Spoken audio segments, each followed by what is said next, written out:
नागफेनी जलप्रपात झारखंड के गुमला जिले में स्थित है। हेलो गाइस, वेलकम टू प्यूस पीसीएस। और आज हम लोग देखेंगे झारखंड का भूगोल। पूरे बुक का जो भूगोल है वो हम लोग आज इसमें देखेंगे, जो कि इम्पोर्टेंट टॉपिक के साथ लगभग सभी को कवर किया गया है इसमें। तो आप लोग वीडियो के अंत तक बने रहें और एक ही वीडियो में पूरा झारखंड का भूगोल कंप्लीट कर लें। तो चलिए शुरुआत करते हैं। झारखंड का भूगोल यानी कि झारखंड का सामान्य परिचय से हम लोग शुरुआत करते हैं। झारखंड राज्य का भौगोलिक विस्तार उत्तरी अक्षांश और पूर्वी देशांतर के मध्य है।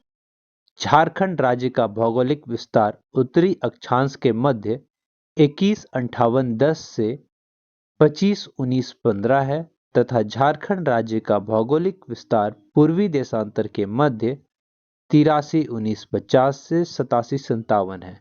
इसको हम लोग पढ़ते हैं 21 डिग्री 58 मिनट और 10 सेकंड। इसी तरह से हम लोग पढ़ेंगे 25 डिग्री 19 मिनट और 15 सेकंड, 83 डिग्री 19 मिनट और 50 सेकंड, 87 डिग्री और 57 मिनट। आगे देखते हैं।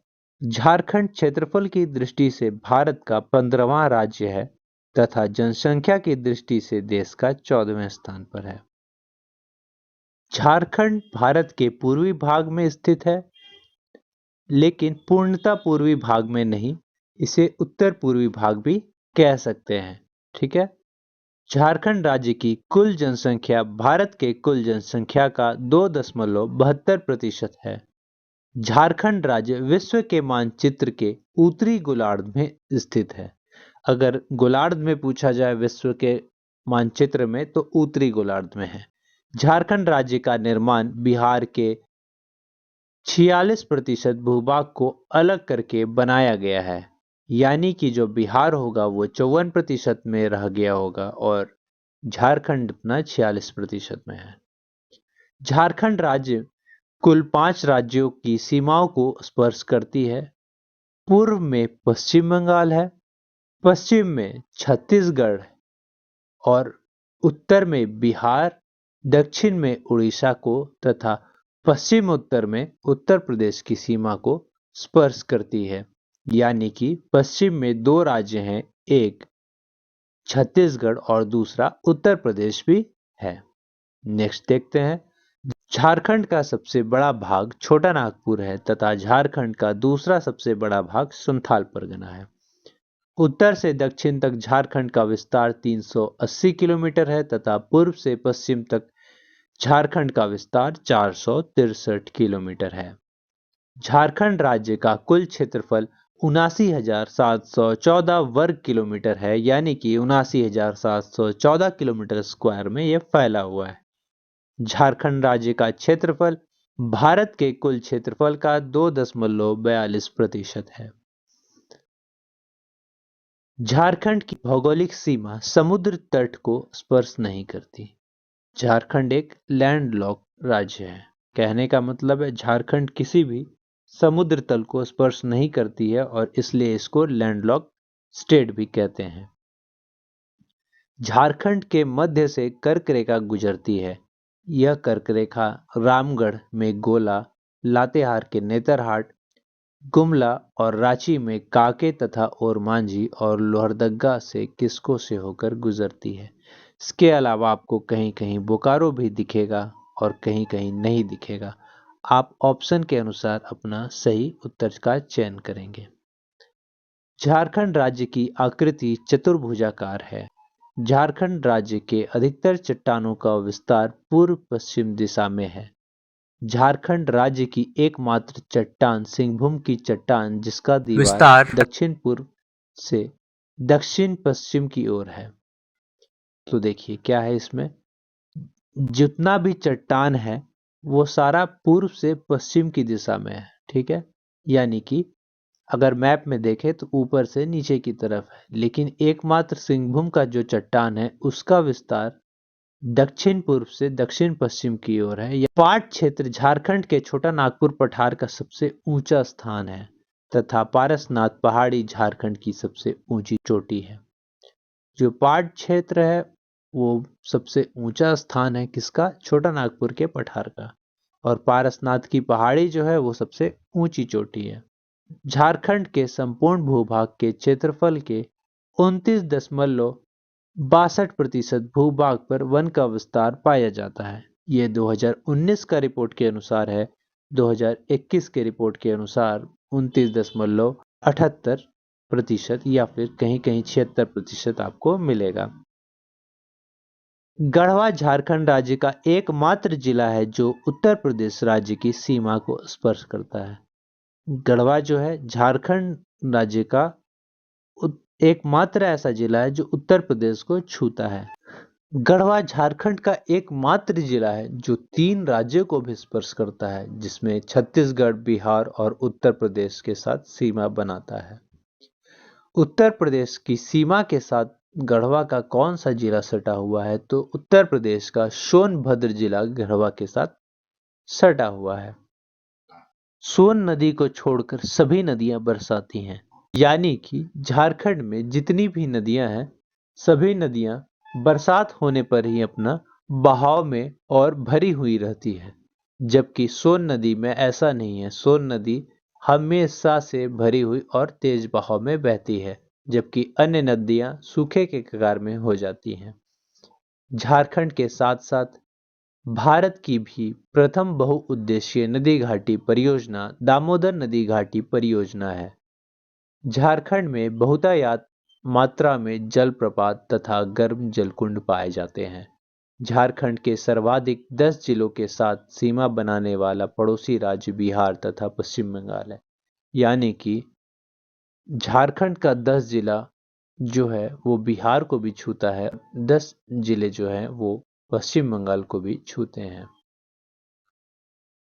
झारखंड राज्य का खूंटी और लोहरदगा जिला किसी अन्य राज्य के साथ सीमा नहीं बनाता, यानी कि खूंटी और लोहरदगा दूसरे राज्य के साथ स्पर्श नहीं करता है।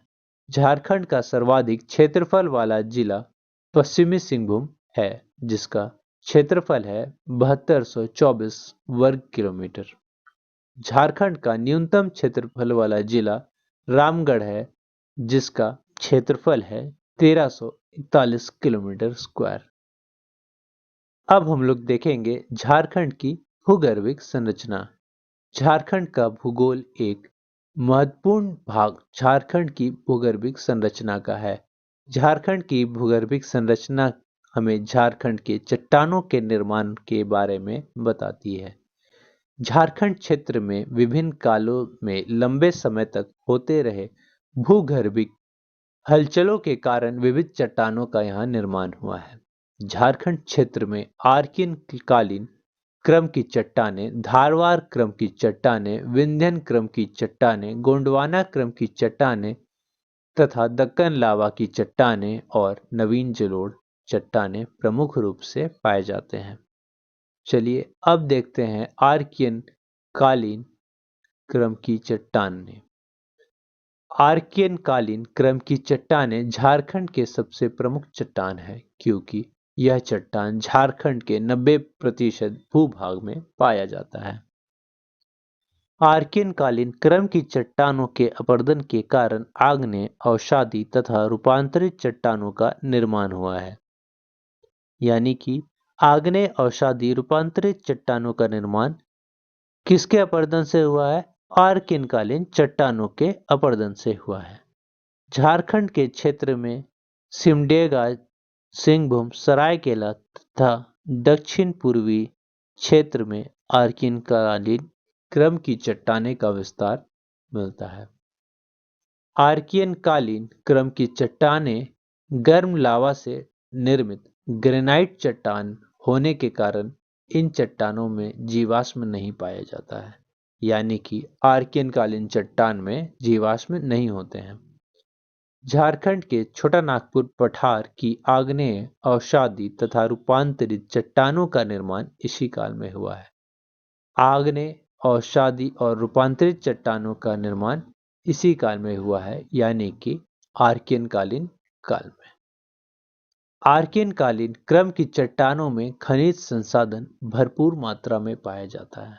आर्कियन कालीन क्रम की चट्टानें के अपरदन के कारण यह निस और सिस्ट में परिवर्तित हो जाती है। जब इनमें अपरदन होता है तो यह निस्ट और सिस्ट का भी रूप ले लेती हैं। यह चट्टान झारखंड की आर्थिक दृष्टि से सबसे प्रमुख चट्टान भी है। गोंडवाना क्रम की चट्टान। गोंडवाना क्रम की चट्टान में बलुआ पत्थर की परत के अलावा कोयला का भंडार भी पाया जाता है। यानी कि कोयला का भंडार किस क्रम के चट्टान में पाया जाता है, तो गोंडवाना क्रम की चट्टान में। दामोदर घाटी के तलछट से गोंडवाना क्रम की चट्टान का निर्माण हुआ है। गोंडवाना क्रम की चट्टान झारखंड के उत्तरी कोयल नदी घाटी क्षेत्र, अजय नदी घाटी क्षेत्र, गिरिडीह तथा राजमहल के पहाड़ियों के आसपास के क्षेत्रों में भी पाया जाता है। तो गोंडवाना क्रम की चट्टानें कहाँ कहाँ पाई जाती है?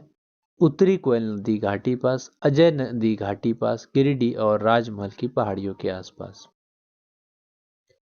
कोयला के प्रचुर भंडार के कारण गोंडवाना क्रम की चट्टान झारखंड की आर्थिक दृष्टि से बहुत महत्वपूर्ण है। इसमें कोयला पाया जाता है और इसलिए यह आर्थिक रूप से झारखंड को सशक्त भी बनाती है। धारवाड़ क्रम की चट्टान। तरल लावा से निर्मित होने के कारण इन चट्टानों में जीवाश्म नहीं पाए जाते, यानी आर्कियन कालीन चट्टान में जीवाश्म नहीं पाए जाते और धारवाड़ क्रम की चट्टान में भी नहीं पाए जाते। धारवाड़ क्रम की चट्टान को लॉ एस की श्रृंखला भी कहते हैं, क्योंकि धारवाड़ क्रम की चट्टानों में लॉ एस प्रचुर मात्रा में पाया जाता है। लॉ एस की श्रृंखला किसे कहते हैं? धारवाड़ क्रम की चट्टानों को, क्योंकि इसमें लोहा पाया जाता है। आर्कियन कालीन क्रम की चट्टान के अपरदन और निक्षेपण के कारण धारवाड़ क्रम की चट्टानों का निर्माण हुआ है। आर्कियन कालीन चट्टान जो था, उसके अपरदन और निक्षेपण के कारण इस चट्टान का, यानी धारवाड़ क्रम की चट्टान का निर्माण हुआ है।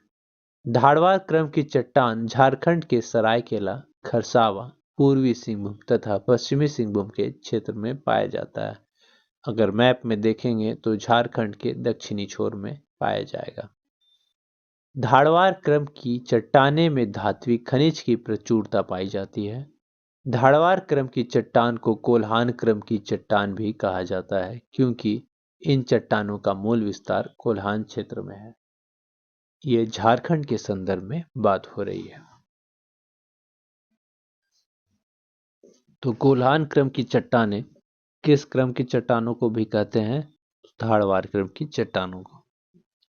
अब हम लोग देखेंगे दक्कन लावा की चट्टान या राजमहल ट्रैप, जो कि संथाल परगना के क्षेत्र में पाया जाता है। दक्कन लावा की चट्टान के अपरदन के कारण बॉक्साइट तथा लैटराइट का निर्माण हुआ है। दक्कन लावा की चट्टान का निर्माण लावा के बहाव के कारण हुआ है। राजमहल ट्रैप की ऊंचाई 900 से 1100 मीटर के आसपास में है। झारखंड के पाकुड़ के पूर्व क्षेत्र में, साहेबगंज के पूर्वोत्तर क्षेत्र तथा झारखंड के पाट क्षेत्र में राजमहल ट्रैप का विस्तार पाया जाता है, यानी कि मुख्य रूप से उत्तर पूर्वी भाग में राजमहल ट्रैप का विस्तार पाया जाता है झारखंड के। अब हम लोग देखेंगे विंध्यन क्रम की चट्टान। विंध्यन क्रम की चट्टान अवसादों के जमा होने पर चूना और बलुआ पत्थर से बनी परतदार चट्टान। झारखंड के उत्तर पश्चिम भाग में गढ़वा के आसपास के क्षेत्रों में विंध्यन क्रम की चट्टानें पाई जाती हैं। अब देखेंगे नवीन जलोढ़ निक्षेप।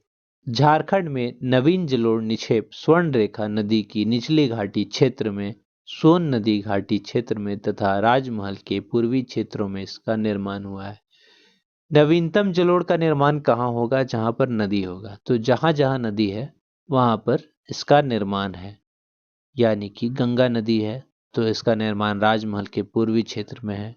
इसके अलावा सोन नदी घाटी के क्षेत्र में है, स्वर्ण रेखा नदी घाटी के क्षेत्र में है। आगे देखते हैं, नदियों के अपरदन तथा जलोढ़ के जमाव के परिणाम स्वरूप जलोढ़ निक्षेप का भी निर्माण हुआ है और झारखंड का भूगर्भिक संरचना यहाँ पे समाप्त होता है। अब हम लोग देखेंगे झारखंड का धरातलीय स्वरूप। झारखंड का भूगोल में एक महत्वपूर्ण भाग झारखंड का धरातलीय स्वरूप भी है। झारखंड का धरातलीय स्वरूप हमें झारखंड के पठारों के निर्माण के बारे में बताता है। छोटा नागपुर पठारी क्षेत्र का झारखंड के धरातलीय स्वरूप के निर्माण में योगदान है। लावा के जमाव के कारण छोटा नागपुर पत्थर का निर्माण हुआ है। लावा के जमाव के कारण छोटा नागपुर पठार का निर्माण हुआ है। छोटा नागपुर पठार की औसत ऊंचाई 760 मीटर है। कहीं कहीं 750 मीटर मिलेगी, कहीं 700 मिलेगी, आपको ऑप्शन के अकॉर्डिंग देखना होगा। छोटा नागपुर पठारी क्षेत्र भारत के प्रायद्वीपीय पठार का उत्तर पूर्वी हिस्सा है।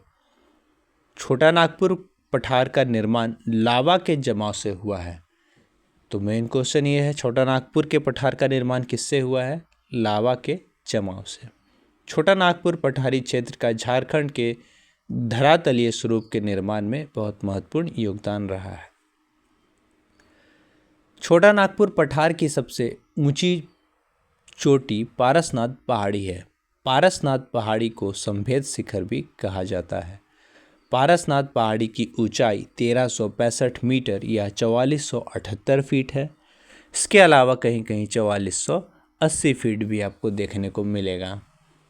पारसनाथ पहाड़ी झारखंड की सबसे ऊंची चोटी है। अब देखते हैं झारखंड के धरातलीय स्वरूप का विभाजन। झारखंड के धरातलीय स्वरूप का विभाजन इस प्रकार से है। पाट क्षेत्र से राजमहल की पहाड़ियाँ तथा मैदानी क्षेत्र, ऊपरी हजारीबाग का पठार और निचला हजारीबाग का पठार, इसके अलावे रांची का पठार सम्मिलित है। अब इनके बारे में हम लोग अलग से देखेंगे। पाट क्षेत्र, झारखंड का सबसे ऊंचा भाग पाट क्षेत्र है।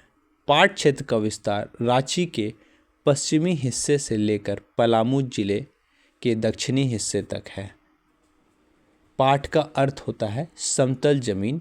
पाट क्षेत्र की आकृति जो है वो त्रिभुजाकार है, यानी कि पाट क्षेत्र जो बना है वो त्रिभुजाकार है।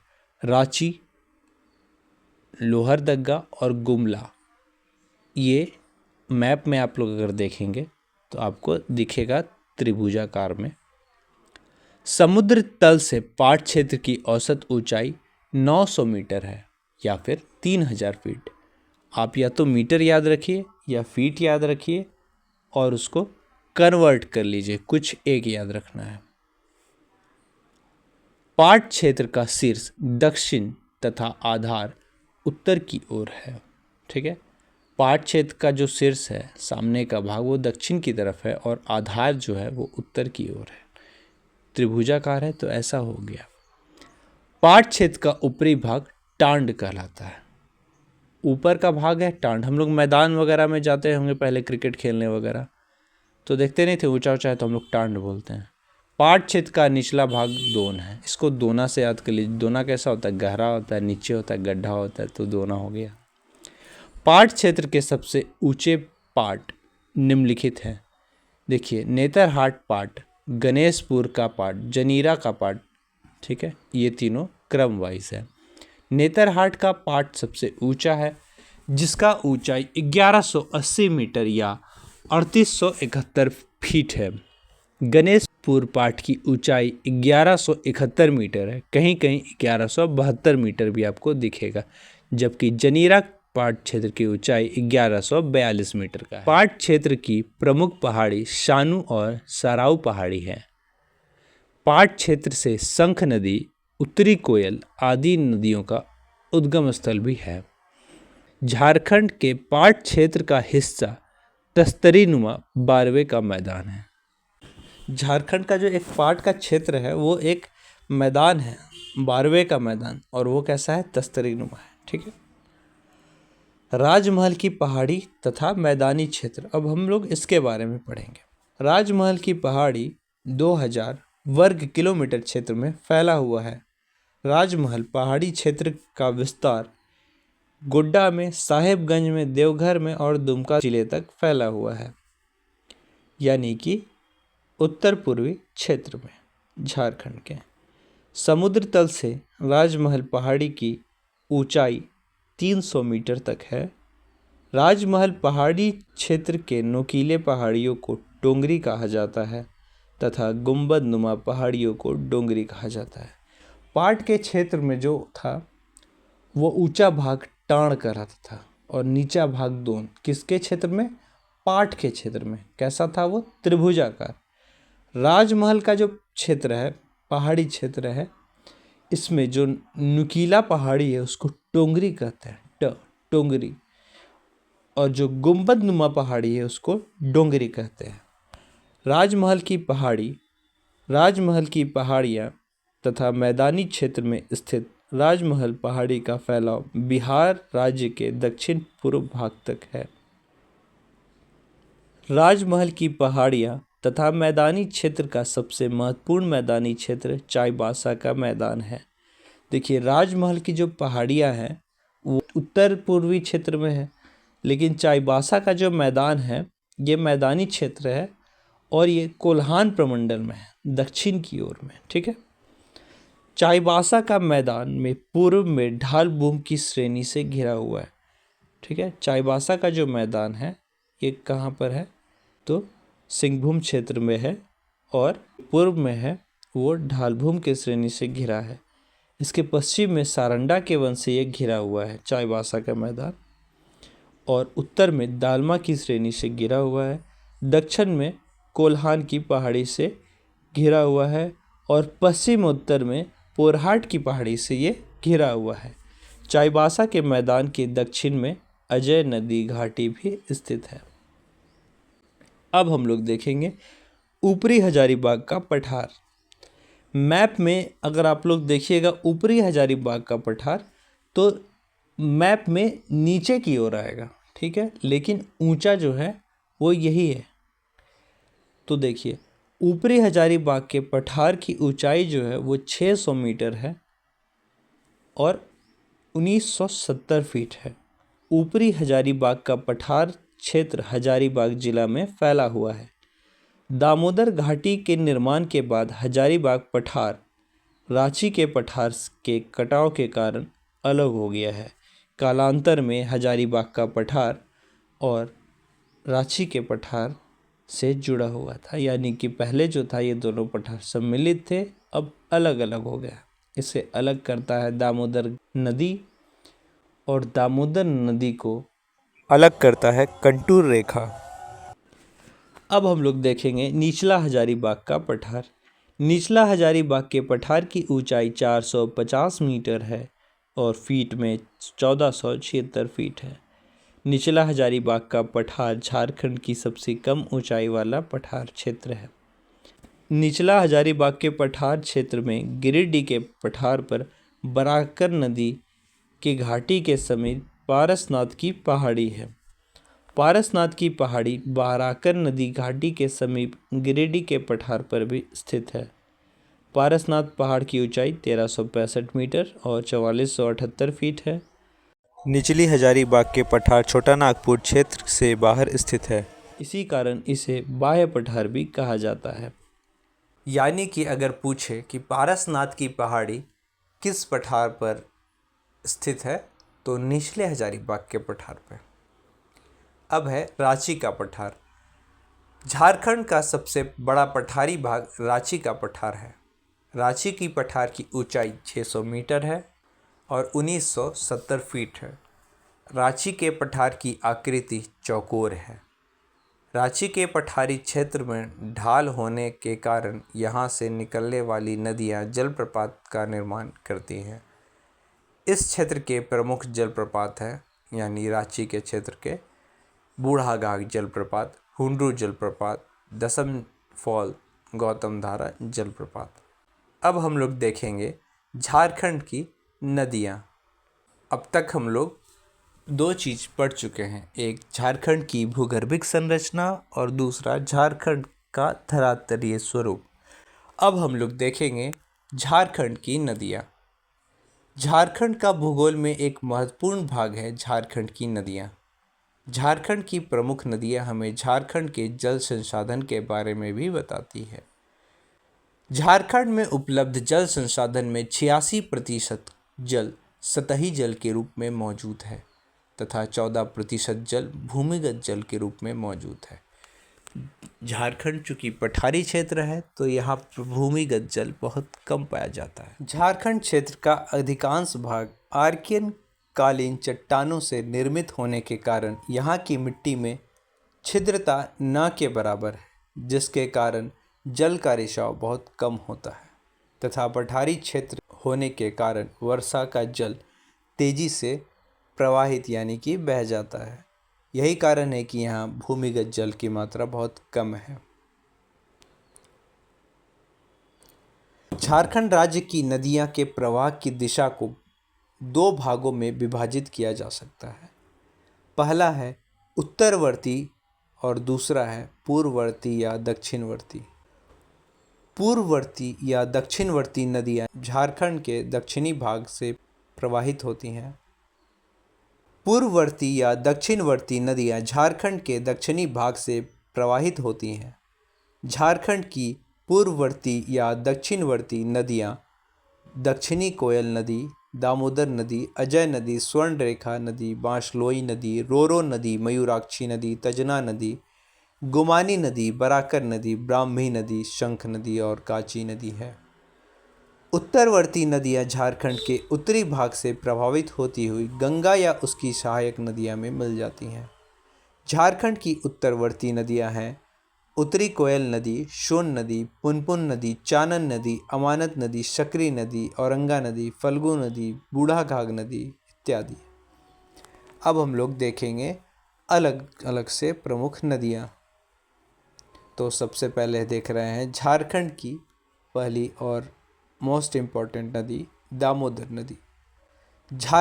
दामोदर नदी की कुल लंबाई जो है 592 किलोमीटर है तथा झारखंड राज्य में दामोदर नदी की लंबाई 290 किलोमीटर है। दामोदर नदी का अफवाह क्षेत्र 12,800 किलोमीटर स्क्वायर तक फैला हुआ है। दामोदर नदी की सहायक नदियां हैं बोकारो, भेड़ा, बराकर, कतरी, कुनार, जमुनिया। दामोदर नदी झारखंड की सबसे लंबी और बड़ी नदी है। दामोदर नदी रांची तथा हजारीबाग पठार के बीच दामोदर नदी द्रोणी का निर्माण करती है। करमाली जनजाति दामोदर नदी को सबसे पवित्र नदी भी मानते हैं। दामोदर नदी का उद्गम स्थल टोरी लातेहार से है और छोटा नागपुर के पठार से भी कहीं कहीं ऑप्शन मिलेगा। इसका मुहाना हुगली नदी में है जो कि कलकत्ता की प्रमुख नदी है। चिरकुंडा के पास दामोदर नदी से बराकर नदी आकर मिलती है। बराकर नदी कहाँ मिलती है? चिरकुंडा के पास दामोदर से। दामोदर नदी के धनबाद जिले में प्रवेश करते समय जमुनिया नदी आकर इसमें मिलती है। तो जमुनिया नदी दामोदर नदी में कहाँ पर मिलती है? धनबाद जिले में प्रवेश करते समय। दामोदर नदी झारखंड की सबसे बड़ी और सबसे प्रदूषित नदी भी है। अब देखते हैं स्वर्णरेखा नदी। स्वर्णरेखा नदी का उद्गम स्थल नगड़ी छोटा नागपुर का पठार या पिस्का नगरी से है। इसका मुहाना बंगाल की खाड़ी में है। स्वर्णरेखा नदी झारखंड की एकमात्र नदी है जो बंगाल की खाड़ी में स्वतंत्र रूप से गिरती है। स्वर्णरेखा नदी की कुल लंबाई 470 किलोमीटर है। स्वर्णरेखा नदी रांची में हुंडरू जलप्रपात का निर्माण करती है। स्वर्णरेखा नदी की सहायक राढ़ू नदी जोन्हा नामक स्थान पर जोन्हा या गौतम धारा जलप्रपात का भी निर्माण करती है। स्वर्णरेखा नदी की सहायक कांची नदी दसम जलप्रपात का निर्माण करती है। स्वर्णरेखा नदी की सहायक नदियां हैं कांची, खरकई, संजय, काकरो, राढ़ू और जुमारू नदी। स्वर्णरेखा नदी का अपवाह क्षेत्र है जमशेदपुर, रांची और सिंहभूम का क्षेत्र। स्वर्णरेखा नदी झारखंड से होकर उड़ीसा में प्रवेश कर जाती है और झारखंड की एकमात्र नदी जो स्वतंत्र रूप से बंगाल की खाड़ी में जाकर गिरती है। अगला नदी है सोन नदी। सोन नदी की कुल लंबाई 784 किलोमीटर है और अफवाह क्षेत्र 9030 किलोमीटर स्क्वायर है। सोन नदी का अफवाह क्षेत्र पलामू और गढ़वा में है। सोन नदी झारखंड के उत्तर पश्चिम भाग की सीमा से होकर बहती है। सोन नदी का उद्गम स्थल मैकार पर्वत की अमरकंटक पहाड़ी से है। यह गंगा नदी में जाकर मिल जाती है। सोन नदी झारखंड की एकमात्र नदी है जो बरसाती नहीं है, यानी यहाँ सालों भर पानी होता है। सोन नदी के अलावा झारखंड की सभी नदियाँ बरसाती नदी हैं जो बरसात के दिनों में उफान में बहती है, मगर गर्मी के दिनों में प्रायः सूख जाती हैं। सोन नदी का उपनाम है सोनभद्र हिरण्यवाह नदी। सोन नदी की सहायक नदी है मुख्यतः उत्तरी कोयल। सोन नदी का उद्गम स्थल है मैकाल पर्वत की अमरकंटक पहाड़ी और मुहाना जो है वो है गंगा नदी। अब हम लोग देखेंगे बराकर नदी। बराकर नदी का उद्गम स्थल पद्मा में है और मुहाना जो है वो दामोदर नदी में है। बराकर नदी की लंबाई 225 किलोमीटर है। बराकर नदी का अपवाह क्षेत्र हजारीबाग, धनबाद और गिरिडीह में है। बराकर नदी का उल्लेख जैन और बौद्ध साहित्यों में भी मिलता है। अब देखेंगे पुनपुन नदी। पुनपुन नदी का उद्गम स्थल पलामू से है और यह जाकर गंगा नदी में मिल जाती है। पुनपुन नदी की कुल लंबाई 200 किलोमीटर है। पुनपुन नदी की सहायक नदी है दारधा और मोरहर। पुनपुन नदी का अपवाह क्षेत्र चतरा, गया, औरंगाबाद और पटना में है। पुनपुन नदी का उपनाम है कीकट और बमागधी। नेक्स्ट है मयूराक्षी नदी। मयूराक्षी नदी का उद्गम स्थल त्रिकुट पहाड़ी देवघर में है तथा इसका मुहाना हुगली नदी में है। मयूराक्षी नदी की कुल लंबाई 250 किलोमीटर है। मयूराक्षी नदी का उपनाम मोर नदी या मोतिहारी नदी है। मयूराक्षी नदी की सहायक नदी है टिपरा, भामरी, पुसरो, धोवाई। मयूराक्षी नदी झारखंड की एकमात्र नदी है जो नाव चलाने के लिए उपयुक्त है, यानी कि नौकागम्य नदी है। मयूराक्षी नदी को मोर नदी भी कहा जाता है।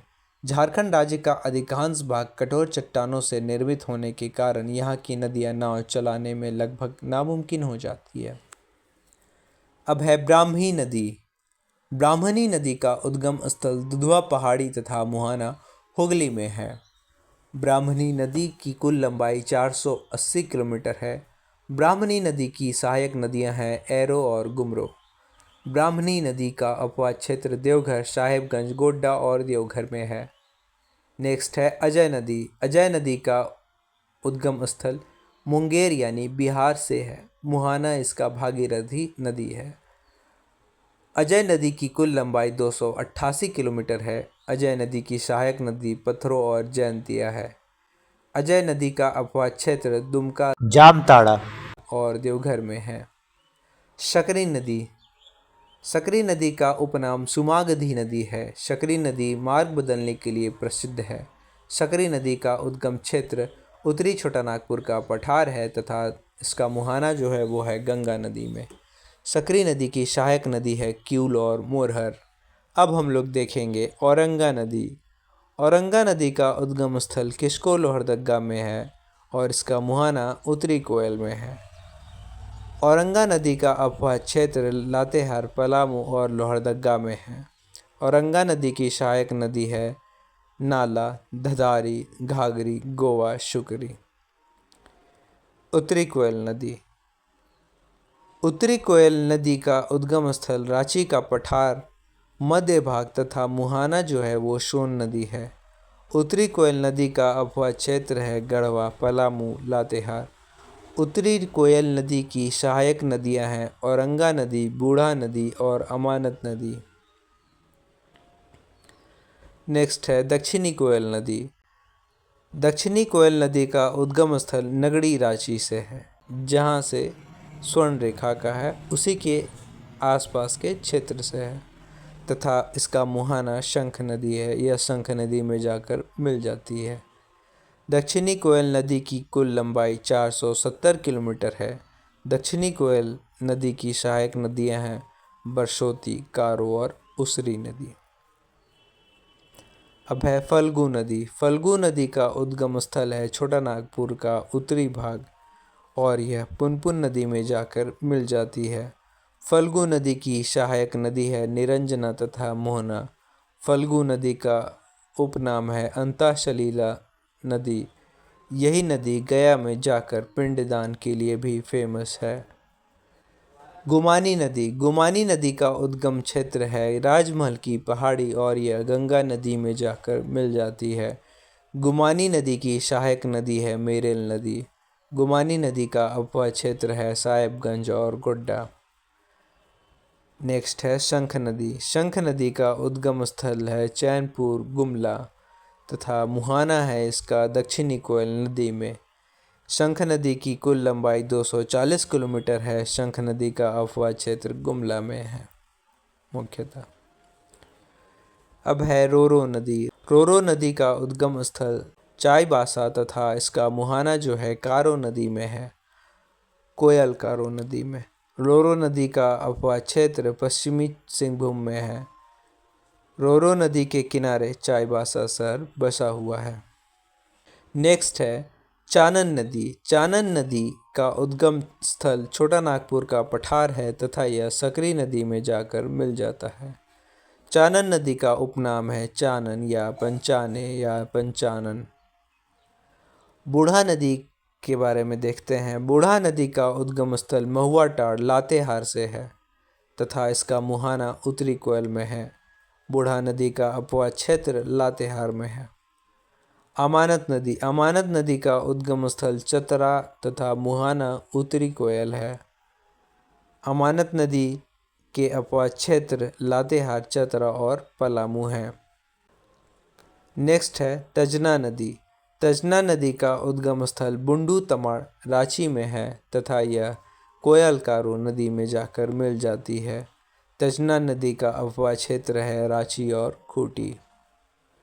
नेक्स्ट है कांची नदी का उद्गम स्थल तमाड़ रांची में है तथा यह स्वर्णरेखा नदी में मूरी पास जाकर मिल जाती है। कांची नदी का अपवाह क्षेत्र है खूंटी और रांची। बासलोई नदी का उद्गम स्थल बास पहाड़ी गोड्डा से है और मुहाना जो है वो गंगा नदी में है। अब हम लोग देखेंगे झारखंड की मिट्टियाँ। झारखंड की मिट्टियाँ चट्टान के अपक्षयन तथा उनमें खनिजों के मिश्रण से बनी है। यह मिट्टी अवशिष्ट मिट्टी कहलाती है, इसलिए झारखंड में अवशिष्ट मिट्टियाँ पाई जाती हैं। झारखंड में 6 प्रकार की मिट्टियाँ पाई जाती हैं: काली मिट्टी, लाल मिट्टी, जलोढ़ मिट्टी, रेतीली मिट्टी, अभ्रक मूलक मिट्टी और लैटेराइट मिट्टी। चलिए लाल मिट्टी के बारे में देखते हैं। झारखंड के छोटा नागपुर पठार का निर्माण मुख्य रूप से लाल मिट्टी से हुआ है। लाल मिट्टी झारखंड के छोटा नागपुर क्षेत्र के लगभग 90% हिस्से में पाई जाती है। राजमहल उच्च भूमि तथा दामोदर घाटी के गोंडवाना क्षेत्र के अलावा पूरे छोटा नागपुर क्षेत्र में लाल मिट्टी पाई जाती है। लाल मिट्टी झारखंड की सर्व प्रमुख मिट्टी है। लाल मिट्टी में फेरिक ऑक्साइड तथा बॉक्साइट की अधिकता के कारण इसका रंग लाल होता है। लाल मिट्टी निस तथा ग्रेनाइट चट्टान के अपक्षयन से बनी होती है।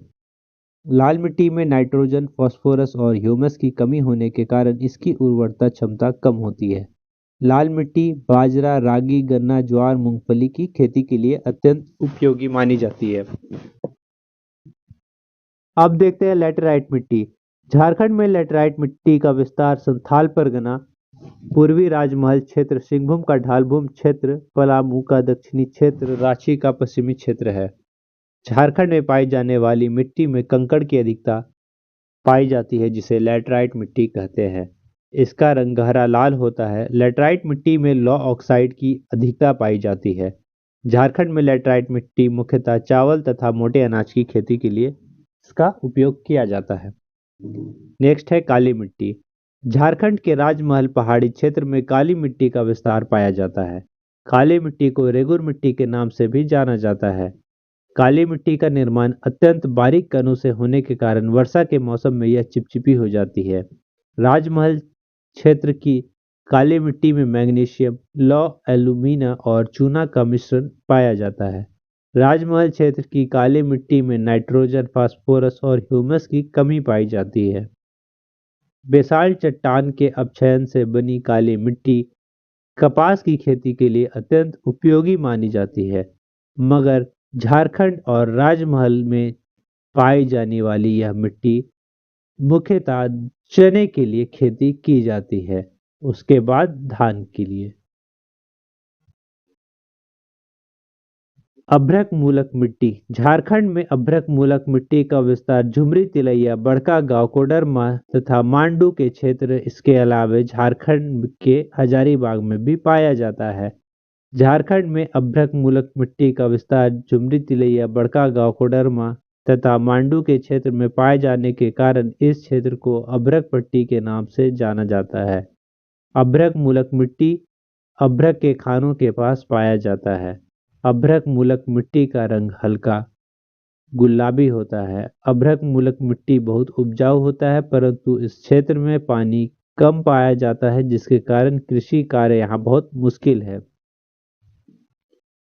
अब देखेंगे जलोढ़ मिट्टी। झारखंड में जलोढ़ मिट्टी का विस्तार संथाल परगना के क्षेत्र में पाया जाता है। झारखंड में पाई जाने वाली नवीनतम मिट्टी जलोढ़ मिट्टी है। झारखंड में दो प्रकार की जलोढ़ मिट्टी पाई जाती है, खादर जिसे नवीन जलोढ़ कहते हैं और दूसरा है बांगर जिसे पुराना जलोढ़ कहते हैं। बांगर को ही भांगर भी लोकल भाषा में से लोग कहते हैं। भांगर पुराना जलोढ़ झारखंड राज्य के साहेबगंज क्षेत्र के उत्तर और उत्तर पश्चिम भाग में पाया जाता है। खादर नवीन जलोढ़ झारखंड राज्य के पूर्वी भाग तथा पाकुड़ जिले में पाया जाता है। जलोढ़ मिट्टी में चूना तथा पोटास की अधिकता पाई जाती है तथा नाइट्रोजन और ह्यूमस की कमी पाई जाती है। जलोढ़ मिट्टी धान तथा गेहूं की खेती के लिए उपयुक्त मानी जाती है। नेक्स्ट है रेतीली मिट्टी। झारखंड में रेतीली मिट्टी का विस्तार पूर्वी हजारीबाग तथा धनबाद क्षेत्र में पाया जाता है। झारखंड में रेतीली मिट्टी में मोटे अनाज की खेती की जाती है। झारखंड में पाई जाने वाली अन्य गौड़ मिट्टियां, चलिए उनके बारे में भी देखते हैं। अपरदित कगारों की मिट्टी। झारखंड में अपरदित कगारों की मिट्टी का विस्तार तीव्र ढाल युक्त क्षेत्र में पाया जाता है। झारखंड में अपरदित कगारों की मिट्टी पथरीली तथा पतली होती है। झारखंड में अपरदित कगारों की मिट्टी कम उपजाऊ होती है। झारखंड में अपरदित कगारों की मिट्टी में मक्का, कुर्थी तथा सरगुजा भी उपजाया जाता है। धात्विक गुणों से युक्त मिट्टी। झारखंड में धात्विक गुणों से युक्त मिट्टी का विस्तार पश्चिमी सिंहभूम के दक्षिणी भाग में पाया जाता है। इस क्षेत्र में फैले इस मिट्टी का रंग लाल होता है। इस मिट्टी की उर्वरता क्षमता कम होती है। विषम जातीय मिट्टी। झारखंड में विषम जातीय मिट्टी का विस्तार पश्चिमी सिंहभूम के मध्य तथा उत्तरी भाग में पाया जाता है। झारखंड में विषम जातीय मिट्टी का निर्माण विभिन्न प्रकार के चट्टानों के अपरदन तथा उनके मिश्रण के कारण हुआ है। विषम जातीय मिट्टी का रंग उच्च भूमि में पीला तथा निम्न भूमि में काला हो जाता है। ध्यान रखिएगा, विषम जातीय मिट्टी का रंग ऊंचा रहेगा तो पीला और निम्न भूमि रहेगा तो काला हो जाएगा। विषम जातीय मिट्टी की उर्वरता मध्यम स्तर की होती है। उच्च भूमि की धूसर पीली मिट्टी। झारखंड में उच्च भूमि की धूसर पीली मिट्टी का विस्तार पलामू तथा गढ़वा के ऊंची पठारी क्षेत्र में पाया जाता है। झारखंड में उच्च भूमि की धूसर पीली मिट्टी की उर्वरकता मध्यम होती है। इसी के साथ अब हम लोग देखते हैं झारखंड के मिट्टियों का स्थानीय नाम। झारखंड में चिकनी मिट्टी का स्थानीय नाम क्या क्या है? गोबरा, केवाल, नगरा, हासा, चीटा।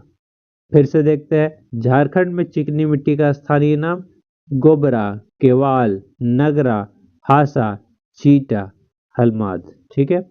नेक्स्ट, झारखंड में दोमट मिट्टी का स्थानीय नाम क्या क्या है? बाल सुंदर, खेरसी, लोबो, चरका, आराहासा। बाल सुंदर, खेरसी, लोबो, चरका, आराहासा, ये दोमट मिट्टी है। झारखंड में बलुई मिट्टी के बारे में देखते हैं स्थानीय नाम जारिया, बाला, गिटाल हासा, गोरिस। बलुई मिट्टी जारिया, बाला, गिटाल हासा, गोरिस। झारखंड में ऊंची भूमि को टाड़ कहते हैं। झारखंड में ऊंची भूमि टाड़ का स्थानीय नाम भी बहुत सारा है। देखिए टाड़ में क्या क्या कहते हैं स्थानीय भाषा में, भीठा, दिहार, बारी, बहारसी। भीठा, दिहार, बारी, बहारसी टाड़ को कहते हैं स्थानीय भाषा में। नीची भूमि को झारखंड में दोन कहते हैं, और दोन का स्थानीय नाम क्या क्या है, घोगरा, गढ़ा, कनारी, चौरा, बहियार, जा। झारखंड में नीची भूमि को दोन कहते हैं, दोन का स्थानीय नाम क्या है, घोघरा, गढ़ा, कनारी, चौरा, बहियार, जा। अब हम लोग देखेंगे झारखंड में कृषि और फसल। झारखंड का भूगोल में एक महत्वपूर्ण भाग झारखंड की कृषि एवं फसल है। झारखंड की कृषि एवं फसल हमें झारखंड के विभिन्न कृषि कार्य के बारे में बताती है। देखिए सबसे पहले हम लोग जान लेते हैं कि झारखंड में स्थानीय कृषि को खल्लू कृषि भी कहते हैं। क्या, खल्लू कृषि। झारखंड में स्थानीय कृषि को क्या कहते हैं, खल्लू कृषि। इसके साथ ही झारखंड की 3 मुख्य फसल है, धान, मक्का और गेहूं। क्या है, धान, मक्का, गेहूं। झारखंड की सर्व प्रमुख फसल है धान, दूसरी सर्व प्रमुख फसल है मक्का। तो पहली प्रमुख फसल कौन सी है, धान। दूसरी प्रमुख फसल कौन सी है, मक्का, ठीक है। और तीसरी प्रमुख फसल है गेहूं। झारखंड की कृषि वर्षा पर आधारित है क्योंकि यहाँ सिंचाई करने के साधनों की बहुत कमी है। यहाँ के खेतों के उबड़ खाबड़ बंजर जमीन तथा खेत के जोतों के आकार छोटा होने के कारण यहाँ उन्नत तकनीकों का प्रयोग संभव नहीं हो पाया है। राष्ट्रीय बागवानी मिशन से झारखंड के 17 जिले जुड़े हुए हैं। झारखंड में मेस्टा का उत्पादन किया जाता है जो जूट की तरह ही रेशेदार फसल है। झारखंड के कृषि प्रदेश अब हम लोग देखेंगे। झारखंड के कृषि प्रदेश को कुल 8 भागों में बांटा गया है। झारखंड में कृषि प्रदेश उत्तरी कोयल घाटी कृषि प्रदेश, दामोदर घाटी के कृषि प्रदेश, निचली स्वर्णरेखा घाटी के कृषि प्रदेश, हजारीबाग पठार के कृषि प्रदेश, राजमहल पहाड़ी व सीमावर्ती क्षेत्रों के कृषि प्रदेश, रांची के पठार के कृषि प्रदेश, चाईबासा मैदान व समीपवर्ती उच्च भूमि के कृषि प्रदेश, इसके अलावा उत्तर पूर्वी सीमांत कृषि प्रदेश हैं। अब हम लोग अलग अलग देखेंगे। उत्तरी कोयल घाटी के कृषि प्रदेश से संबंधित जिले हैं चतरा, पलामू, लातेहार और गढ़वा, ठीक है। उत्तरी कोयल घाटी के कृषि प्रदेश की प्रमुख फसल धान है। दामोदर घाटी के कृषि प्रदेश, दामोदर घाटी के कृषि प्रदेश से संबंधित जिले हैं दक्षिणी हजारीबाग, बोकारो, धनबाद, पूर्वी लातेहार, दक्षिणी चतरा के अलावा यहाँ पर धान, मक्का, दलहन, तिलहन दामोदर घाटी के कृषि प्रदेश की प्रमुख फसलें हैं। दामोदर घाटी के कृषि प्रदेश के क्षेत्र में गोंडवाना क्रम की चट्टानों की प्रधानता भी पाई जाती है। अब है हजारीबाग पठार के कृषि प्रदेश। हजारीबाग पठार के कृषि प्रदेश से संबंधित जिले हैं हजारीबाग, गिरिडीह, कोडरमा और चतरा। हजारीबाग पठार के कृषि प्रदेश में मुख्यतः मक्का, रागी, धान की खेती की जाती है। राजमहल पहाड़ी व सीमावर्ती क्षेत्रों के कृषि प्रदेश। राजमहल पहाड़ी व सीमावर्ती क्षेत्रों के कृषि प्रदेश से संबंधित जिला है दक्षिणी साहेबगंज, दक्षिणी पाकुड़, दुमका, देवघर, जामताड़ा और गोड्डा। राजमहल पहाड़ी व सीमावर्ती क्षेत्रों के कृषि प्रदेश की प्रमुख फसल धान है। राजमहल पहाड़ी व सीमावर्ती क्षेत्रों के कृषि प्रदेश की औसतन वर्षा 100 से 130 सेंटीमीटर तक होती है। नेक्स्ट है रांची पठार के कृषि प्रदेश। रांची पठार के कृषि प्रदेश से संबंधित जिले हैं गुमला, सिमडेगा, पूर्वी लोहरदगा, रांची। इसके अलावा रांची के पठार के कृषि प्रदेश की दोन भूमि में धान की खेती जाती है। दोन भूमि में धान की खेती रांची के पठार के कृषि प्रदेश में। रांची पठार के कृषि प्रदेश की टांड भूमि में रागी, दलहन, तिलहन फल की खेती की जाती है। रांची पठार के कृषि प्रदेश में औसतन वार्षिक वर्षा 120 से 130 सेंटीमीटर तक होती है। चाईबासा मैदान व समीपवर्ती उच्च भूमि के कृषि प्रदेश। चाईबासा मैदान व समीपवर्ती उच्च भूमि के कृषि प्रदेश झारखंड में धात्विक गुणों से युक्त कृषि प्रदेश हैं। चाईबासा मैदान व समीपवर्ती उच्च भूमि के कृषि प्रदेश में औसतन वर्षा 100 से 140 सेंटीमीटर तक होती है। चाईबासा मैदान व समीपवर्ती उच्च भूमि के कृषि प्रदेश में मुख्यतः मक्का, धान तथा चना की खेती की जाती है। अब है उत्तर पूर्वी सीमांत कृषि प्रदेश। कृषि की दृष्टि से झारखंड का एकमात्र विकसित कृषि प्रदेश उत्तर पूर्वी सीमांत कृषि प्रदेश है। इस क्षेत्र से संबंधित जिला है साहेबगंज का उत्तरी पूर्वी भाग और उत्तरी गोड्डा। उत्तर पूर्वी सीमांत के कृषि प्रदेश की औसतन वर्षा 140 से 60 सेंटीमीटर है। इसके अलावा इसमें पाकुड़ का भी कुछ क्षेत्र शामिल है। यहाँ मक्का, धान, गेहूं, दलहन तथा चना की खेती की जाती है। अब हम लोग देखेंगे झारखंड के फसल। झारखंड की सर्व प्रमुख फसल धान है। पश्चिमी सिंहभूम झारखंड में धान के उत्पादन की दृष्टि से प्रथम जिला है। पश्चिमी झारखंड को छोड़कर झारखंड के लगभग सभी हिस्सों में धान की खेती की जाती है। झारखंड की दूसरी सर्व प्रमुख फसल मक्का है। झारखंड में मक्के का उत्पादन की दृष्टि से प्रथम जिला पलामू है। अब हम लोग देखेंगे खरीफ फसल के बारे में। खरीफ फसल की बुआई जून जुलाई में की जाती है मानसून के आगमन पर। ठीक है, खरीफ फसल जून जुलाई में मानसून का जब आगमन होता है। खरीफ फसल की कटाई सितंबर अक्टूबर को की जाती है मानसून के समाप्ति पर। खरीफ फसल को बरसाती फसल भी कहते हैं। प्रमुख खरीफ फसल है मूंग, बाजरा, ज्वार, गन्ना, धान, मक्का, मूंगफली इत्यादि। भदई और अगहनी के रूप में भी खरीफ फसल झारखंड में दो भागों में बटी हुई है। भदई फसल की बुआई बैसाख जेठ यानी कि मई जून में की जाती है। कटाई भादो अगस्त सितंबर में की जाती है। किसकी? भदई फसल की। अगहनी फसल की बुआई जेठ आषाढ़ जून में की जाती है और कटाई अगहन दिसंबर में की जाती है। राज्य के हजारीबाग जिले में भारतीय कृषि अनुसंधान संस्थान की स्थापना की गई है। यह संस्थान भारतीय कृषि अनुसंधान परिषद द्वारा बनाया गया है। यहाँ की कृषि वर्षा पर आधारित है क्योंकि सिंचाई करने के साधनों की बहुत कमी है। यहाँ के खेतों के उबड़ खाबड़ बंजर जमीन तथा खेत के जोत आकार छोटे होने के कारण उन्नत तकनीकों का प्रभाव संभव नहीं हो पाया है। अगहनी फसल भदई फसल की तुलना में ज्यादा क्षेत्रफल में उगाई जाती है। प्रमुख खरीफ फसलें हैं धान, बाजरा, मूंग, मक्का, ज्वार, मूंगफली, गेहूं। अब हम लोग देखेंगे रबी फसल। रबी फसल ठंडे मौसम का फसल या बैसाखी फसल भी इसे कहते हैं। रबी फसल की बुआई अक्टूबर नवंबर में की जाती है। रबी फसल की कटाई मार्च में की जाती है। प्रमुख रबी फसलें हैं गेहूं, तिलहन, जौ, चना। रबी फसल की खेती सिंचाई साधनों से परिपूर्ण स्थान जिसे बाड़ी भी कहते हैं उसमें की जाती है। झारखंड के फसल संबंधित कुछ महत्वपूर्ण तथ्य। झारखंड में गेहूं उत्पादन की दृष्टि से प्रथम जिला पलामू है। झारखंड की तीसरी सर्वप्रमुख फसल गेहूं है। झारखंड की प्रमुख नकदी फसल गन्ना है। झारखंड में गन्ने के उत्पादन की दृष्टि से प्रथम जिला हजारीबाग में है। झारखंड में सरसों के उत्पादन की दृष्टि से पहला जिला पलामू है। उत्तरी कोयल घाटी की प्रमुख फसल है धान। झारखंड में जौ के उत्पादन की दृष्टि से प्रथम जिला पलामू है। झारखंड में ज्वार बाजरा के उत्पादन की दृष्टि से प्रथम जिला हजारीबाग है। झारखंड में दलहन के उत्पादन की दृष्टि से प्रथम जिला पलामू है। झारखंड में चना उत्पादन की दृष्टि से प्रथम जिला गोड्डा है। चना राजमहल की पहाड़ी पर काली मिट्टी में उगाई जाती है। झारखंड में मटर के उत्पादन की दृष्टि से प्रथम जिला रांची है। अब हम लोग देखेंगे झारखंड की जलवायु। झारखंड का भूगोल एक महत्वपूर्ण भाग झारखंड की जलवायु है।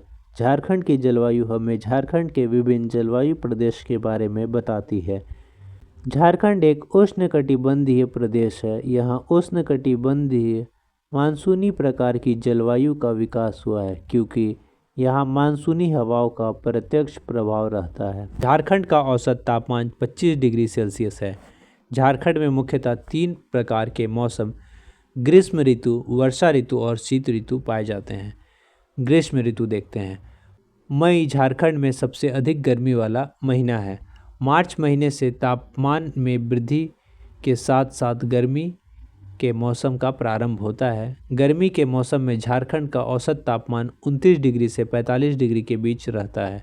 यहाँ गर्मी के मौसम में लू का प्रकोप ना के बराबर होता है, जिसका कारण है यहाँ की पठारी भाग का होना। झारखंड राज्य का सबसे गर्म स्थान जमशेदपुर है। ग्रीष्म ऋतु में जमशेदपुर का अधिकतम तापमान 45 डिग्री से 46 डिग्री तक चला जाता है। ग्रीष्म ऋतु में झारखंड के पठार के उत्तर पूर्वी भाग में निम्न वायु दाब उत्पन्न होने के कारण वातावरण शांत रहता है। अब हम लोग देखेंगे वर्षा ऋतु। यह मई महीने के नार्वेस्टर से प्रभावित तड़ित झंझायुक्त वर्षा होती है। इसे आम्र वर्षा भी कहते हैं। झारखंड में वर्षा ऋतु जून के मध्य से प्रारंभ होता है, यानी कि 15 जून से, लेकिन आपको ऑप्शन में दिखेगा 10 जून से। झारखंड में मुख्यतः दक्षिण पश्चिम मानसून पवनों के द्वारा वर्षा होता है। यह बंगाल की खाड़ी की शाखा तथा अरब सागर की शाखा द्वारा भी वर्षा होता है। झारखंड में बंगाल की खाड़ी शाखा द्वारा अपेक्षाकृत अधिक वर्षा होता है। झारखंड के मध्यवर्ती तथा पश्चिमी भाग में बंगाल की खाड़ी शाखा तथा अरब सागर की शाखा दोनों शाखाओं द्वारा वर्षा होती है। झारखंड के पूर्वी भाग में मुख्य रूप से बंगाल की खाड़ी की शाखा द्वारा वर्षा होती है। झारखंड में दक्षिण से उत्तर की ओर तथा पूरब से पश्चिम की ओर जाने पर वर्षा की मात्रा में कमी आती है।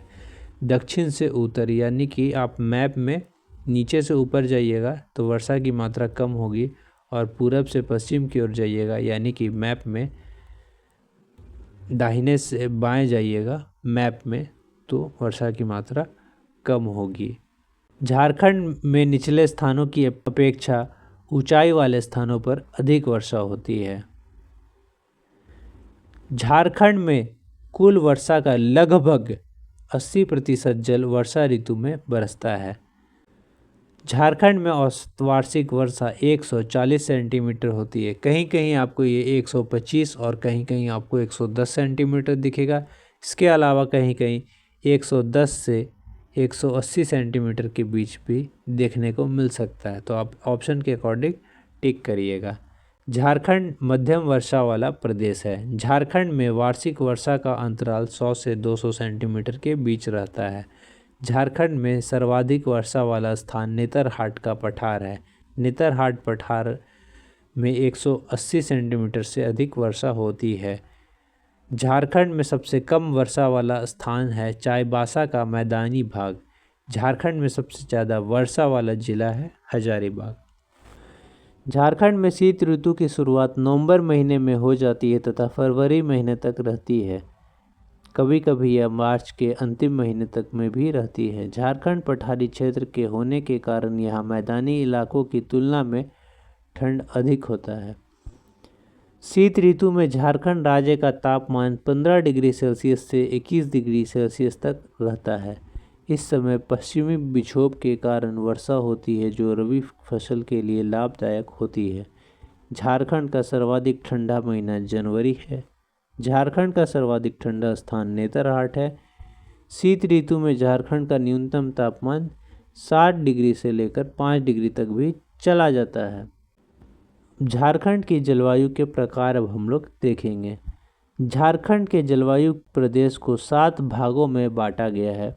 कौन कौन सा? महाद्वीपीय प्रकार के जलवायु, उपमहाद्वीपीय प्रकार, डेल्टा प्रकार, सागरीय प्रभावित प्रकार, आर्द्र वर्षा वाले प्रकार, तीव्र एवं सुखद प्रकार, शीत वर्षा प्रकार।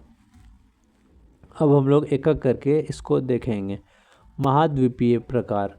झारखंड जलवायु प्रदेश में महाद्वीपीय प्रकार से प्रभावित क्षेत्र झारखंड का उत्तरी एवं उत्तर पश्चिम क्षेत्र है। झारखंड का उत्तरी एवं उत्तरी पश्चिम क्षेत्र चतरा, हजारीबाग, पलामू, गढ़वा, देवघर, गोड्डा, उत्तरी दुमका, गिरिडीह तथा मध्यवर्ती भाग है।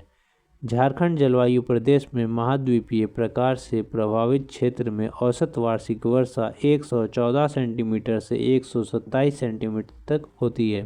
ध्यान रखिएगा, महाद्वीपीय प्रकार वाले क्षेत्र में 114 से 127 सेंटीमीटर तक वर्षा।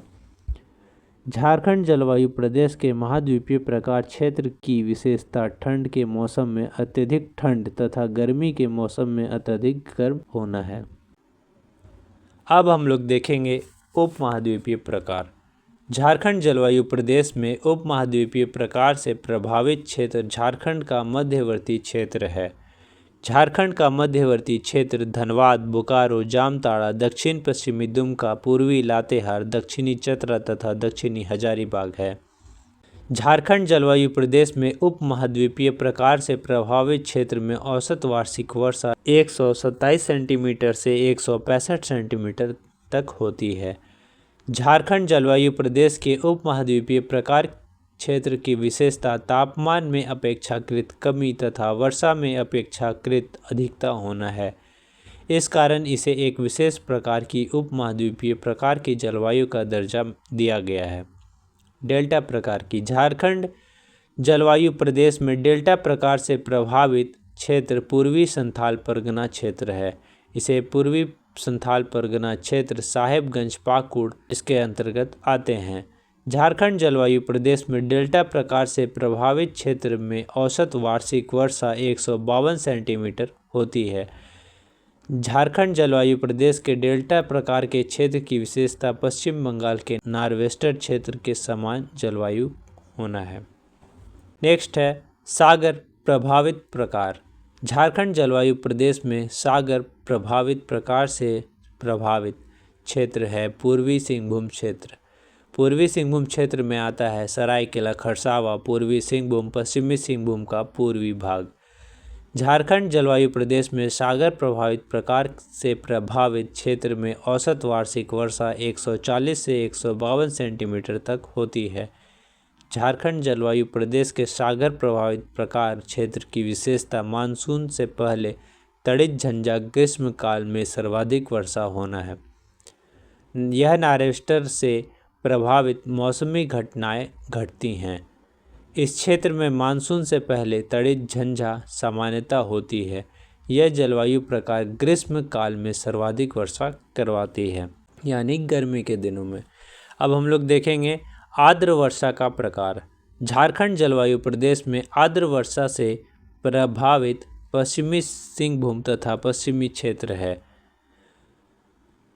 पश्चिमी सिंहभूम का पश्चिमी क्षेत्र, जिसमें सिमडेगा तथा पश्चिमी सिंहभूम के मध्य तथा पश्चिमी क्षेत्र आते हैं। झारखंड जलवायु प्रदेश में आर्द्र वर्षा प्रकार से प्रभावित क्षेत्र में औसत वार्षिक वर्षा 152 सेंटीमीटर से अधिक होती है। झारखंड प्रदेश के आर्द्र वर्षा प्रकार क्षेत्र की विशेषता मानसून की दोनों शाखाओं, बंगाल की खाड़ी की शाखा तथा अरब सागर की शाखा द्वारा वर्षा का होना है। नेक्स्ट है तीव्र एवं सुखद प्रकार। झारखंड जलवायु प्रदेश में तीव्र एवं सुखद प्रकार से प्रभावित क्षेत्र रांची हजारीबाग का पठारी क्षेत्र है। रांची हजारीबाग का पठारी क्षेत्र रांची तथा हजारीबाग, इसके अलावा रामगढ़ का कुछ क्षेत्र भी इसमें सम्मिलित है। ऐसी जलवायु झारखंड के अन्य क्षेत्र में नहीं पाई जाती है। झारखंड जलवायु प्रदेश में तीव्र एवं सुखद प्रकार से प्रभावित क्षेत्र में औसत वार्षिक वर्षा 148 सेंटीमीटर से अधिक है।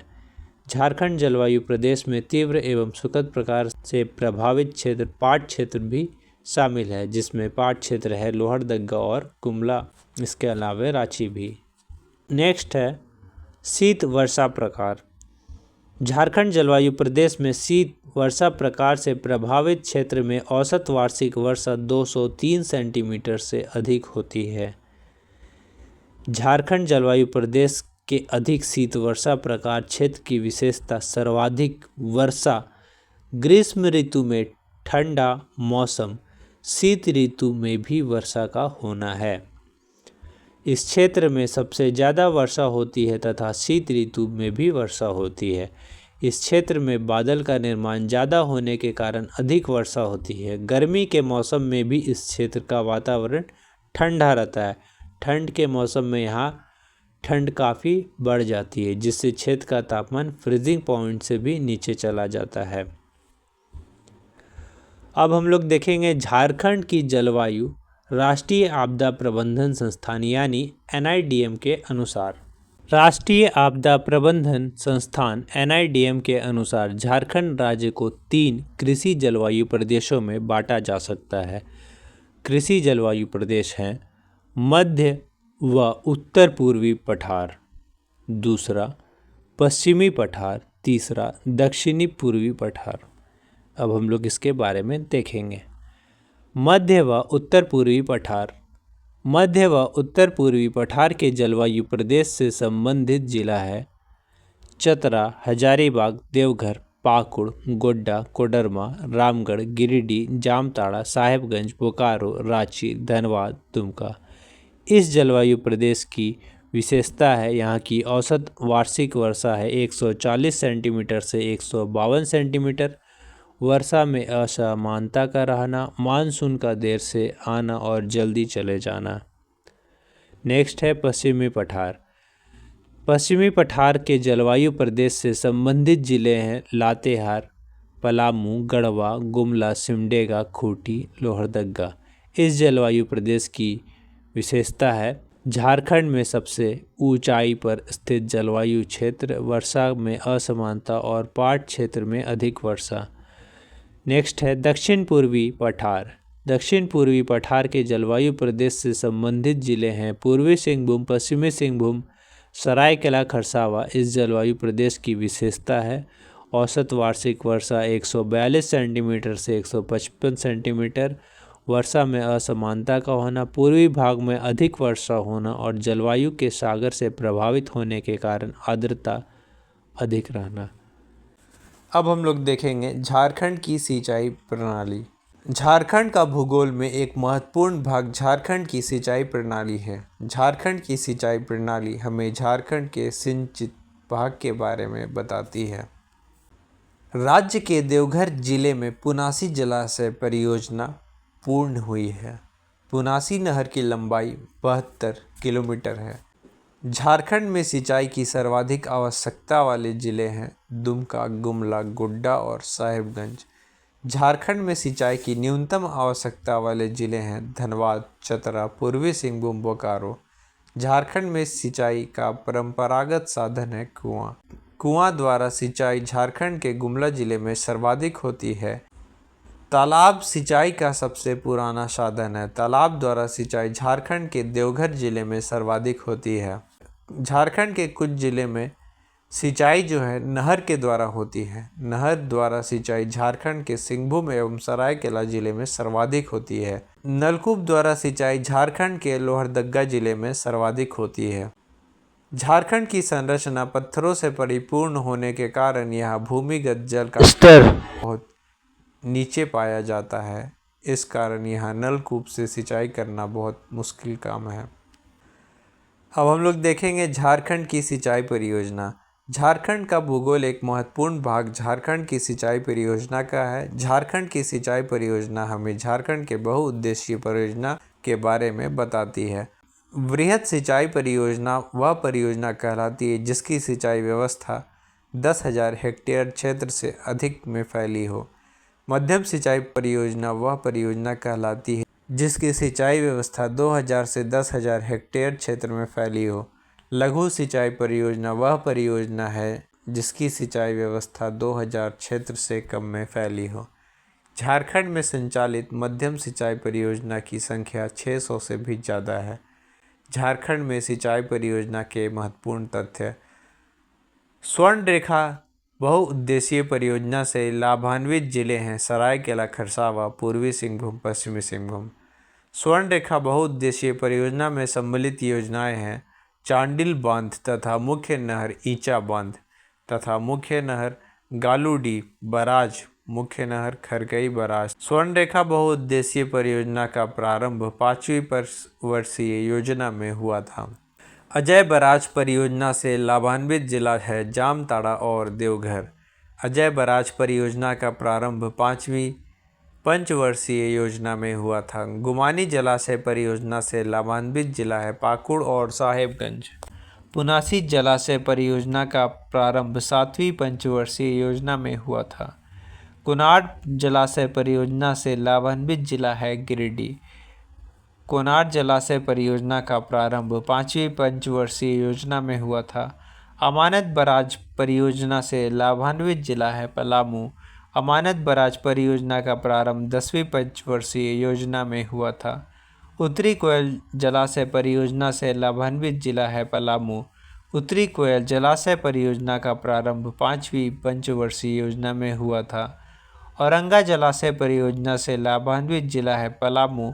औरंगा जलाशय परियोजना का प्रारंभ 7वीं पंचवर्षीय योजना में हुआ था। कांची वृहद परियोजना से लाभान्वित जिला है रांची। मयूराक्षी जलाशय परियोजना से लाभान्वित जिला है दुमका। कंस जलाशय परियोजना से लाभान्वित है रांची। कोकरो सिंचाई योजना से लाभान्वित जिला है रांची। काटी जलाशय योजना से लाभान्वित जिला है रांची। इसके अलावा रैस जलाशय परियोजना से लाभान्वित जिला है रांची। बासुकी सिंचाई सह जलापूर्ति परियोजना से लाभान्वित जिला है रांची।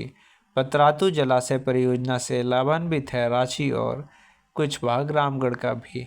लतरातू जलाशय परियोजना से लाभान्वित जिला है रांची। सुरंगी जलाशय परियोजना से लाभान्वित जिला है रांची। तजना जलाशय योजना से लाभान्वित जिला है खूंटी। कतरी जलाशय योजना से लाभान्वित जिला है गुमला। धन सिंह टोली जलाशय परियोजना से लाभान्वित जिला है गुमला। अपर संख जलाशय परियोजना से लाभान्वित जिला है गुमला। पारस जलाशय परियोजना से लाभान्वित जिला है गुमला। सुवाली जलाशय परियोजना से लाभान्वित जिला है गुमला। तपकरा जलाशय परियोजना से लाभान्वित जिला है गुमला और सिमडेगा। रामरेखा जलाशय परियोजना से लाभान्वित जिला है गुमला और सिमडेगा। कसजोर जलाशय परियोजना से लाभान्वित जिला है सिमडेगा। सुकरी जलाशय परियोजना से लाभान्वित जिला है लोहरदग्गा। नंदिनी जलाशय परियोजना से लाभान्वित है लोहरदग्गा। निंदी, इसको निंदी भी कहते हैं। सलैया जलाशय परियोजना से लाभान्वित जिला है हजारीबाग। भैरवा जलाशय परियोजना से लाभान्वित है हजारीबाग और रामगढ़। पंचखेरू जलाशय परियोजना से लाभान्वित जिला है हजारीबाग और कोडरमा। बक्सा जलाशय परियोजना से लाभान्वित जिला है हजारीबाग और चतरा। केसो जलाशय परियोजना से लाभान्वित जिला है कोडरमा। गरही जलाशय परियोजना से लाभान्वित जिला है चतरा। खुदिया जलाशय परियोजना से लाभान्वित जिला है धनबाद। गोबई जलाशय परियोजना से लाभान्वित जिला है धनबाद। बटाने जलाशय परियोजना से लाभान्वित जिला है पलामू। सादाबह जलाशय परियोजना से लाभान्वित जिला है पलामू। चाको जलाशय परियोजना से लाभान्वित है पलामू। जिंजोरी जलाशय परियोजना से लाभान्वित जिला है पलामू। सोनारे जलाशय परियोजना से लाभान्वित जिला है पलामू। मलय जलाशय परियोजना से लाभान्वित जिला है पलामू। अनराज जलाशय परियोजना से लाभान्वित जिला है गढ़वा। बाया बाकी सिंचाई परियोजना से लाभान्वित जिला है गढ़वा। झरझरा जलाशय परियोजना से लाभान्वित जिला है पश्चिमी सिंहभूम। सोनुआ जलाशय परियोजना से लाभान्वित जिला है पश्चिमी सिंहभूम। और अगर सोनुआ जलप्रपात बोले तो वो है रांची में। सतपोटका जलाशय परियोजना से लाभान्वित जिला है पश्चिमी सिंहभूम। नकटी जलाशय परियोजना से लाभान्वित जिला है पश्चिमी सिंहभूम। तोरलो जलाशय परियोजना से लाभान्वित जिला है पश्चिमी सिंहभूम। मुराहीर जलाशय परियोजना से लाभान्वित जिला है पश्चिमी सिंहभूम। ब्राह्मी जलाशय परियोजना से लाभान्वित है पूर्वी सिंहभूम। साहेबगंज नहीं मारना है। रोरो जलाशय परियोजना से लाभान्वित जिला है पूर्वी सिंहभूम और सरायकेला खरसावां दोनों। जैनसाई जलाशय परियोजना से लाभान्वित जिला है पूर्वी सिंहभूम और सरायकेला खरसावां। सुरू जलाशय परियोजना से लाभान्वित जिला है सरायकेला खरसावां। सोना जलाशय परियोजना से लाभान्वित जिला है सरायकेला खरसावां। पालना जलाशय परियोजना से लाभान्वित जिला है सरायकेला खरसावां। सकरी गली पंप योजना से लाभान्वित जिला है साहेबगंज। तोरई बराज परियोजना से लाभान्वित जिला है गोड्डा। सुंदर जलाशय परियोजना से लाभान्वित जिला है गोड्डा। हरना वियर परियोजना से लाभान्वित जिला है गोड्डा। काजिया वियर परियोजना से लाभान्वित जिला है गोड्डा। अब हम लोग देखेंगे झारखंड के जलप्रपात। झारखंड का भूगोल में एक महत्वपूर्ण भाग झारखंड के जलप्रपात का है। झारखंड के जलप्रपात हमें झारखंड की विभिन्न जलप्रपात के बारे में बताती है। जलप्रपात बहुत ही आकर्षक होते हैं, प्रकृति प्रेमियों के लिए स्वर्ग के समान होते हैं। झारखंड की घाटियां जलप्रपात जलकुंड, पहाड़ियाँ, वनस्पति की सुंदरता हम झारखंड वासियों को अपनी ओर आकर्षित करती है। आज हम झारखंड के जलप्रपात के बारे में जानेंगे, जिनमें मुख्य जलप्रपात का नाम है कुछ इस प्रकार: बूढ़ा घाघ लोधा घाघ जलप्रपात, हुंडरू जलप्रपात, लोध जलप्रपात, गौतम घाघ जलप्रपात, सतबहिनी जलप्रपात, जोन्हा या गौतम धारा जलप्रपात, दसम या दसोंग जलप्रपात, सदनी घाघ या सदनी जलप्रपात और प्रेमा घाघ। अब देखते हैं झारखंड के जलप्रपात के बारे में महत्वपूर्ण तथ्य। बूढ़ा घाघ या लोधा घाघ जलप्रपात झारखंड के लातेहार जिले में स्थित है। बूढ़ा घाघ लोधा घाघ कहाँ है? लातेहार में। झारखंड का सबसे ऊंचा जलप्रपात है बूढ़ा घाघ या लोधा घाघ। बूढ़ा घाघ या लोधा घाघ जलप्रपात की ऊंचाई 137 मीटर या 450 फीट है। कहीं कहीं आपको ये 143 मीटर भी देखने को मिलेगा। बूढ़ा घाघ या लोधा घाघ जलप्रपात उत्तरी कोयल नदी पर स्थित है। हुंडरू जलप्रपात स्वर्णरेखा नदी में रांची जिला में स्थित है। हुंडरू जलप्रपात झारखंड का दूसरा सबसे ऊंचा जलप्रपात है। हुंडरू जलप्रपात की ऊंचाई 98 मीटर या 321 फीट है। हुंडरू जलप्रपात स्वर्णरेखा नदी पर स्थित है। सदनी घाघ या सदनी जलप्रपात झारखंड के गुमला जिले में स्थित है। सदनी जलप्रपात का आकार सर्पाकार है। कैसा है? सर्पाकार। सदनी घाघ जलप्रपात शंख नदी पर स्थित है। सदनी घाघ जलप्रपात की ऊंचाई 60 मीटर या 200 फीट है। अब है जोन्हा या गौतम धारा जलप्रपात। यह झारखंड के रांची जिले में स्थित है। जोन्हा या गौतम धारा जलप्रपात राढ़ू नदी पर स्थित है। जोन्हा या गौतम धारा जलप्रपात की ऊंचाई 17 मीटर या 56 फीट है।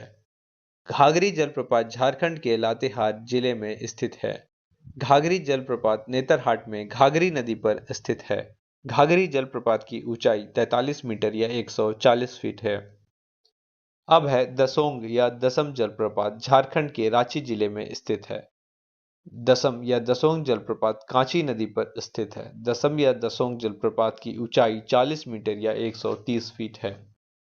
हेपात जलप्रपात यह झारखंड के गुमला जिले में स्थित है। हेपात जलप्रपात घाघरा नदी पर है। हेपात जलप्रपात घाघरा नदी के उद्गम स्थल पर ही स्थित है। रजरप्पा जलप्रपात झारखंड के रामगढ़ जिले में स्थित है। रजरप्पा जलप्रपात दामोदर तथा भैरवी नदी पर स्थित है। दामोदर तथा भैरवी नदी के संगम पर स्थित है। लोध जलप्रपात झारखंड के लातेहार जिले में स्थित है। लोध जलप्रपात बूढ़ा नदी पर स्थित है। नागफेनी जलप्रपात झारखंड के गुमला जिले में स्थित है। नागफेनी जलप्रपात शंख नदी पर स्थित है। गौतम घाघ जलप्रपात झारखंड के लातेहार जिला में स्थित है। गौतम घाघ जलप्रपात की ऊंचाई 36 मीटर या 120 फीट है। हिरनी जलप्रपात झारखंड के पश्चिमी सिंहभूम जिले में स्थित है। हिरनी जलप्रपात गरहा नदी पर स्थित है। घरघरिया जलप्रपात झारखंड के लोहरदगा जिले में स्थित है। घरघरिया जलप्रपात क्षेत्र के तलहटी में स्थित है। सुग्गा काटा जलप्रपात झारखंड के सिमडेगा जिले में स्थित है। सुग्गा काटा जलप्रपात शंख नदी पर स्थित है। मुनीडी या भटिंडा जलप्रपात झारखंड के धनबाद जिले में स्थित है। मुनीडी या भटिंडा जलप्रपात के पास मुनीडी की खान स्थित है। मोतीझरा जलप्रपात अजय नदी पर स्थित है।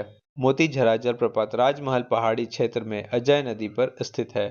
उसरी जलप्रपात झारखंड के गिरिडीह जिले में स्थित है। उसरी या इसरी या उसरी नदी पर खंडोली पहाड़ पर स्थित है। मिर्चैया जलप्रपात झारखंड के लातेहार जिला में स्थित है। गुरसिंधु या गुरसिंधु जलप्रपात झारखंड के गढ़वा जिले में स्थित है।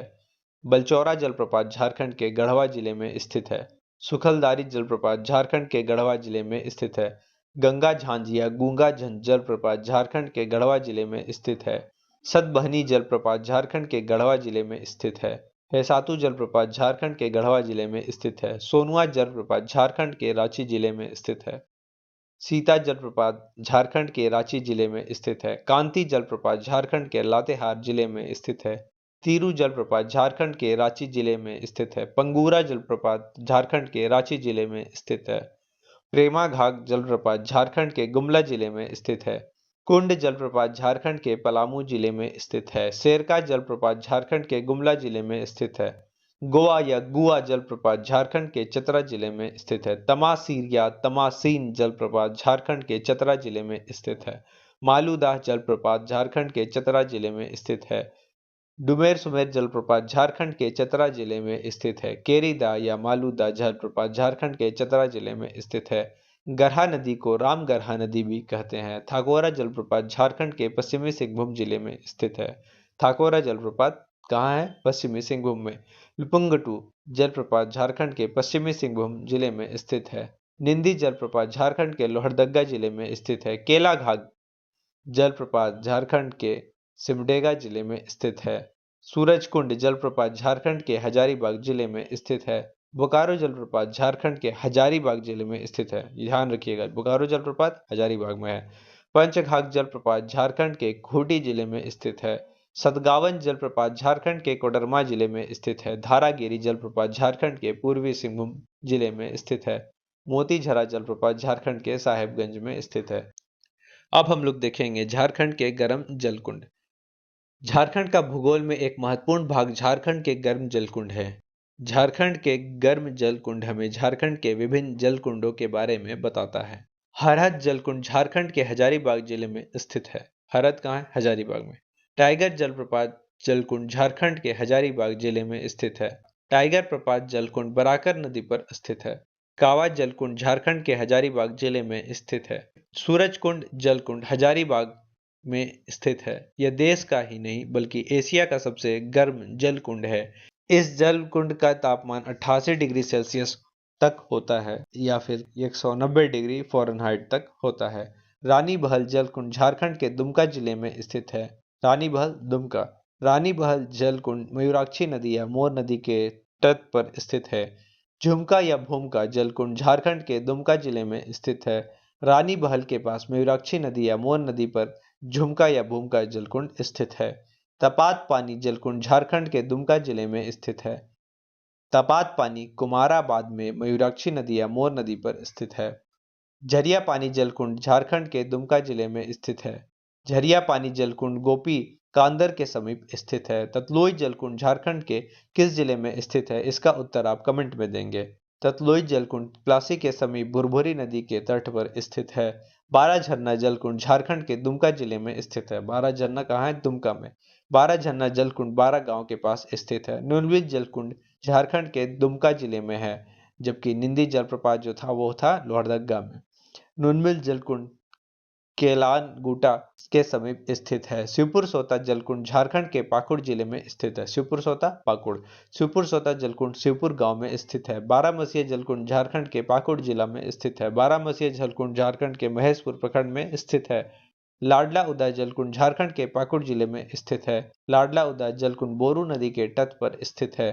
तेतुलिया जलकुंड झारखंड के धनबाद जिले में स्थित है। तेतुलिया जलकुंड दामोदर नदी के तट पर स्थित है। सुसुम पानी जलकुंड झारखंड के धनबाद जिले में स्थित है।